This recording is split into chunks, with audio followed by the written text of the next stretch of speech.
Bienvenue sur Africa 24 dans cette nouvelle édition du QG News. Voici les titres de l'actualité.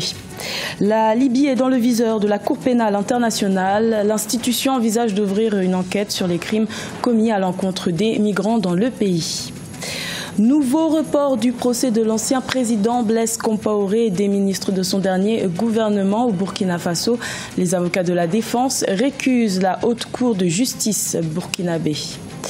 Le Nigeria envisage de développer son secteur aérien. Une compagnie aérienne nationale pourrait bientôt voir le jour. Les détails dans cette édition. Mais tout d'abord, le rapatriement du corps de l'opposant congolais Etienne Tshisekedi a une nouvelle fois été reporté. L'arrivée de la dépouille du défunt en République démocratique du Congo était initialement prévue le 12 mai, mais le parti de l'UDPS a décidé de reporter son retour à une date ultérieure.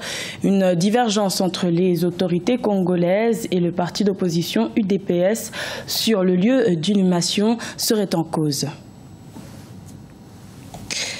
En Libye, la situation des migrants préoccupe la Cour pénale internationale. L'institution a annoncé vouloir ouvrir une enquête sur les crimes qui visent ces candidats à l'exil. Bien souvent, ces derniers deviennent des esclaves une fois arrivés dans le sud de la Libye. Deogracias Podo.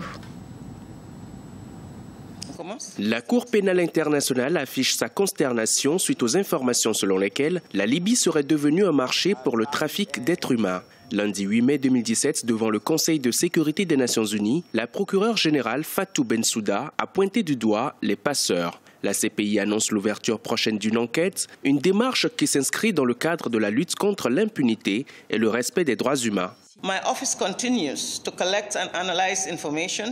Mon bureau continue de recueillir et d'analyser les informations relatives aux crimes graves et généralisés prétendument commis contre des migrants qui tentent de transiter par la Libye. Selon un rapport publié mardi 11 avril 2017 par l'Organisation internationale pour les migrations, de plus en plus de migrants transitant par la Libye avant d'être soumis au travail forcé ou à l'exploitation sexuelle. D'après certains témoignages recueillis sur place, ils sont revendus comme travailleurs dans les secteurs de la construction et de l'agriculture, essentiellement au sud du pays, une zone par laquelle passent de nombreux candidats à l'exil. J'exprime mon inquiétude par rapport à cette situation qui aggrave le climat d'impunité en Libye. Celui-ci se manifeste par de graves violations des droits humains, contraires aux traités humanitaires et qui affectent les populations civiles, en particulier les femmes et les enfants.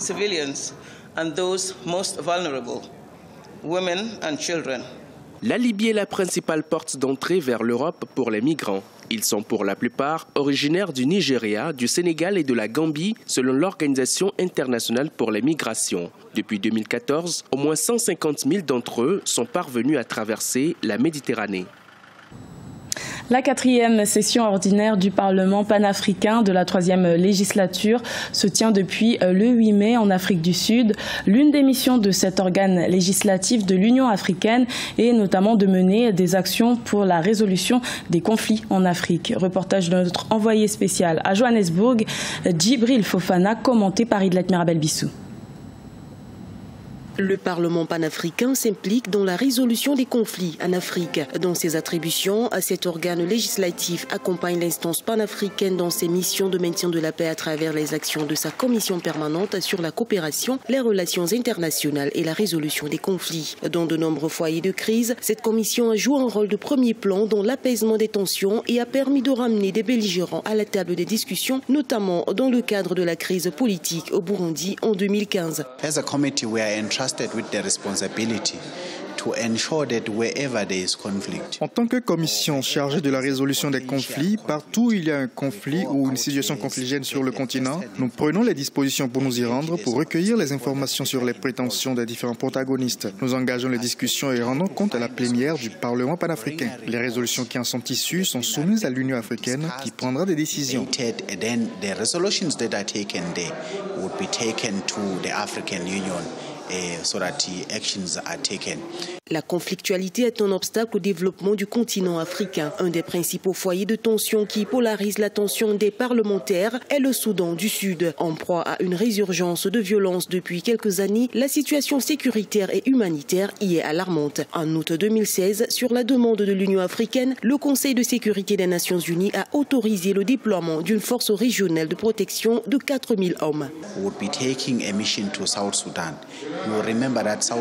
Dans les prochains jours, nous déploierons une mission au Soudan du Sud compte tenu de l'escalade de la situation sécuritaire et de la catastrophe humanitaire.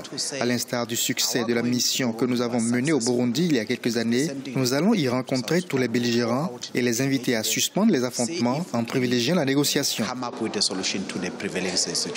Outre le Soudan du Sud, d'autres foyers de crise sont dans l'agenda du Parlement africain, notamment la tension entre le Maroc et la République arabe sahraoui démocratique. Parallèlement, les parlementaires africains s'engagent également à réaliser la stratégie Silent Singon de l'Union africaine qui vise à réduire au silence les armes à feu d'ici à 2020. Au Burkina Faso, à peine réouvert le 8 mai, le procès de l'ancien président Blaise Compaoré et des ministres de son dernier gouvernement a été une nouvelle fois ajourné. Les avocats de la défense récusent la haute cour de justice burkinabé. Ils ont quitté le tribunal en signe de protestation. Marcel Farba-Maroun. Le procès de Blaise Compaoré et des ministres de son tout dernier gouvernement risque de ne pas connaître de sitôt son épilogue. Devant la haute cour de justice burkinabé, les avocats de la défense ont quitté le tribunal lundi. La quinzaine d'avocats rejette la juridiction car selon eux, ces verdicts ne peuvent faire l'objet d'appel ou de recours alors que toute décision de justice doit pouvoir être contestée au moins une fois. Après une pause de 3 heures, le président du tribunal a rejeté la demande des avocats de la défense, ce qui les a poussés à quitter la salle où se déroulait le procès. Nous leur avons simplement demandé de transférer à ceux qui sont juges de la constitutionnalité les requêtes afin qu'ils soient statués sur la constitutionnalité. Et nous revenons. Si on dit que ces lois-là sont constitutionnelles, nous revenons. Mais si on dit qu'elles ne sont pas constitutionnelles, on fait quoi? Il n'y a pas de procès.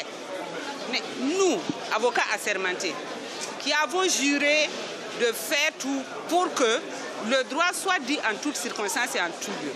Vous pensez que nous pouvons être à l'aise devant une juridiction qui piétine même jusqu'à la Constitution?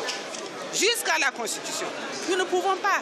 C'est la raison pour laquelle nous avons demandé, nous leur avons dit poliment que nous partons. Ils n'ont qu'à faire la justice qu'ils veulent. Ils rendront compte au peuple. Depuis l'insurrection populaire d'octobre 2014, le Burkina Faso a connu plusieurs périodes de transition. L'une d'entre elles avait conduit à un coup d'État manqué de l'ancien bras droit de Blaise Compaoré, le général Gilbert Diendéré. Depuis lors, des voix s'élèvent au pays des hommes intègres pour dénoncer l'absence de réformes pourtant promises par l'actuel président Roch-Marc Christian Kaboré. C'est un procès qui va se faire sur des mots politiques, sur une gouvernance politique, mais pas sur le droit.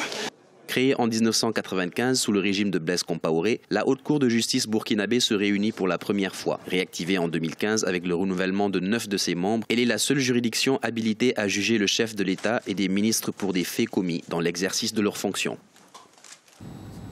Au Nigeria, une compagnie aérienne nationale pourrait bientôt voir le jour. Le gouvernement a approuvé ce projet issu d'une promesse de campagne du président Muhammadu Buhari. Rappelons que le Nigeria envisage de devenir un hub en Afrique de l'Ouest. Corinne Camden.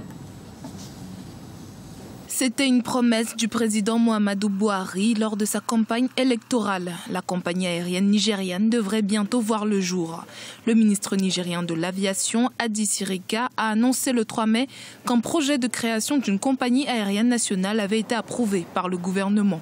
Aujourd'hui considéré comme un frein au développement économique du pays, l'État fédéral qui veut faire de son pays un hub ouest-africain a décidé de se doter des moyens afin de créer sa compagnie aérienne nationale et de développer ses infrastructures aéroportuaires.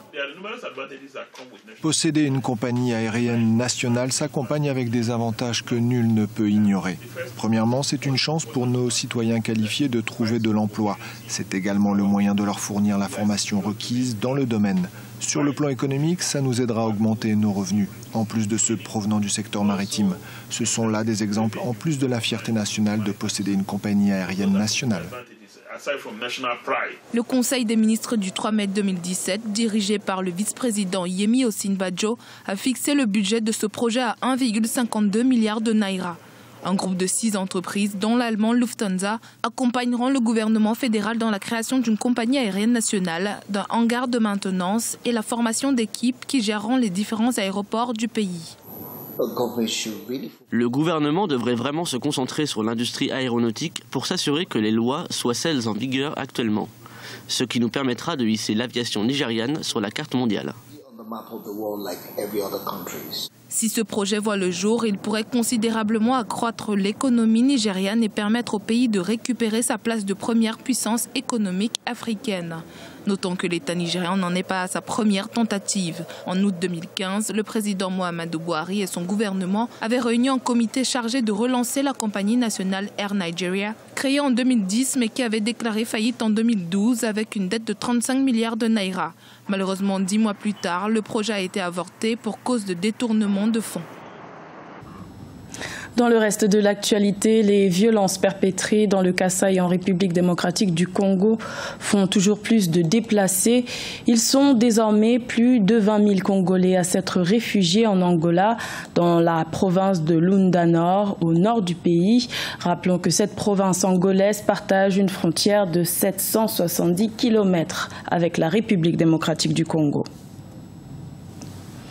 Ce journal a été réalisé par l'ensemble de la rédaction. Merci de votre fidélité. Retrouvez dans un instant une nouvelle édition de l'information sur Africa 24.